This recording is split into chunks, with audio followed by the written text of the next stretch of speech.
And yes, welcome to my gaming review of the Sony Xperia 1 Mark II. I know Sony likes to name the device in funky ways. I believe they should have just called this the Sony Xperia Mark II, but I digress.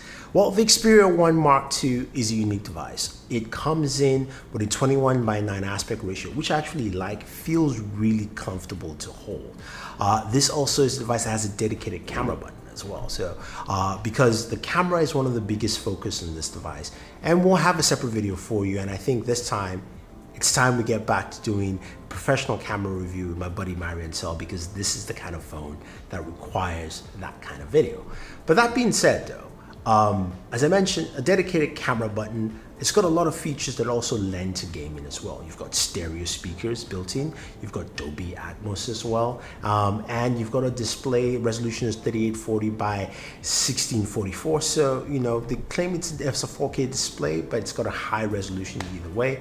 Pixel density is really high at 643 ppi. So you've got a really nice, lovely looking OLED display. Now, Sony has a couple of modes within this display setting that gives you a great way to just view content visually and quite perspectively. So you've got a standard mode, which allows you to also add video image enhancements. You also have a creator mode that gives you the ability to look at content the way a creator wanted that content to be set. So you've got that there, especially for your games and of course your movie contents as well. There's also motion blur, and you've got a display that also has some couple of cool settings. Now it's 60 hertz in terms of display screen refresh rate, but they've added a feature that allows that to function and feels really smooth while gameplay sessions, so that you can actually game well and properly. So without wasting any more time, let's check out PUBG Mobile, Call of Duty Mobile,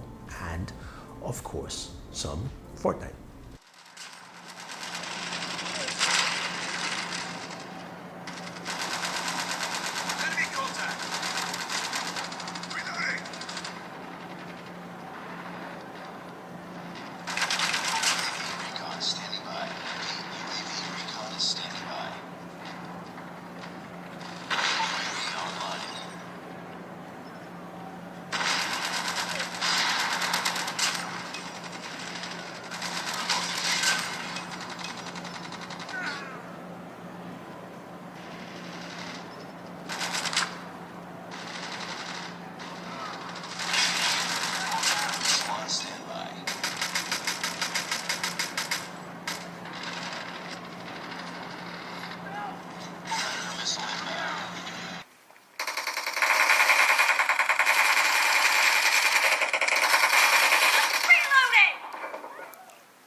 All right, so gaming on here is really solid. Snapdragon 865 processor, 8 gigs of RAM. It's not a problem. You've got 265 gigabytes of storage.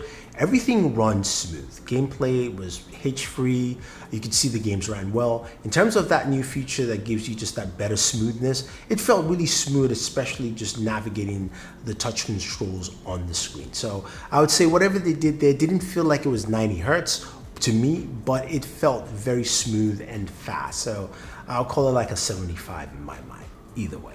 Now, the other thing to look at are temperatures. What are temperatures on this device? Well, temps are high, about 100, 101 degrees. There is no special cooling system. The one thing I'll say is heat is dissipated quite well. So when you're holding it, it doesn't feel as hot as that temperature reading is there on the device.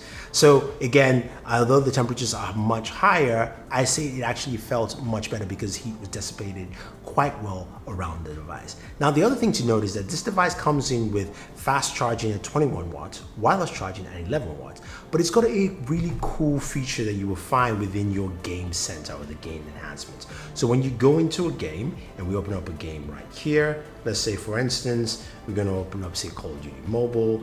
We pull down our game center, which has like a drop down menu, and you've got a couple of things in there. You've got, you can change your menu type into a bar or a circle, like a PlayStation button, focus settings to turn off, of course, notifications, navigation bar, and things like that. You've also got a search, screenshot, and record options, record up to 1080p of your display. But you've got a game mode.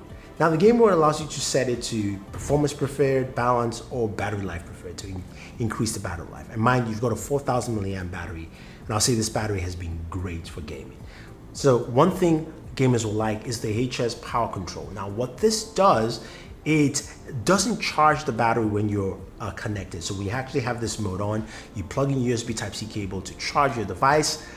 What you get is something really unique. So my battery now is at 89%. As you keep gaming with this connected and set up, it doesn't charge your battery. It basically feeds power directly to the device, so you can game and not actually drain your battery. So this helps with battery degradation, especially when you're gaming for long periods of time. So anyone who's gaming for an hour or 2 hours or 3 hours on the mobile device and actually wants to start charging and gaming at the same time, this is a unique and great feature. I love it because I just love the fact that it doesn't affect the battery of the device, and I can game for an hour and still have 89%, boom, I go on my way. And that's actually pretty cool. So I like that feature. I like it's actually a pretty solid thing in here.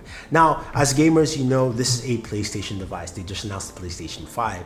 And I think this trend will continue here with the Sony Xperia 1 Mark II. The ability to use your PlayStation controller, it syncs quite seamlessly to this device, and also you can stream your PlayStation games directly to your smartphone with the remote app feature, being able to play Spider-Man, and again, I can't wait for that new Spider-Man with Miles Morales in there, but the ability to play it on your phone anywhere around the world is great. They're on-screen controls, but of course it's just best using your PlayStation controller. Plus you can use that controller to play Call of Duty Mobile as well. So Call of Duty Mobile fans, you can use that on there. Now, you guys also noticed I was able to use my Razer Kishi controller to play Fortnite. That works with this device as well. Yes, it does have a display that's about 6.5 inches, but everything fits and works well. So those aspects are great. Now, when it comes to audio, stereo speakers are nice. They're clean and clear. You've also got that dynamic vibration. The one thing I don't like with the stereo speakers, they're not as loud as other speakers. I didn't do a speaker test because the numbers came out really low. But I did like the clarity of the speakers. It's got Dolby Atmos as well. And I love the fact that this device, as thin as it is, still has a headphone jack, which is great. I can listen to music with either wirelessly with my Sony 1001 Mark IIIs, or I can connect them wired to say something like my Hi-Fi Man Diva, which also does Bluetooth as well. Don't sleep on these pair of headphones. They are really good. But the fact that I can connect them wired as well is a huge treat. I think this device, besides the photography features, which we'll get into in another video, which sound really good, as a smartphone and as a gamer, you're gonna get the full capabilities. It doesn't have 12 gigs of RAM or 16 gigs of RAM as some other devices may have. It's got 8, and it works well. I had no issues with that. Heat dissipation was great. Temperatures were much higher than I would like, but I did like the way it handled that well. So I think Sony has done a good job here, and I think a lot of people would like what this has to offer as a gaming device. Plus that feature where you can plug in your charger and it doesn't actually drain your battery. It doesn't charge or drain the battery, but you can just game through. It's a great feature. So anyway, guys, let me know what you think about the Sony Xperia 1 Mark II in terms of gaming. Also, what else would you like to see from this device? Any comparisons you care about? If you want to check some comparisons, let me know. I'll try and do that for you. But stay tuned. We will have a professional camera review from Mari and Sel. Otherwise, don't forget to like, share, subscribe, and always enjoy your entertainment.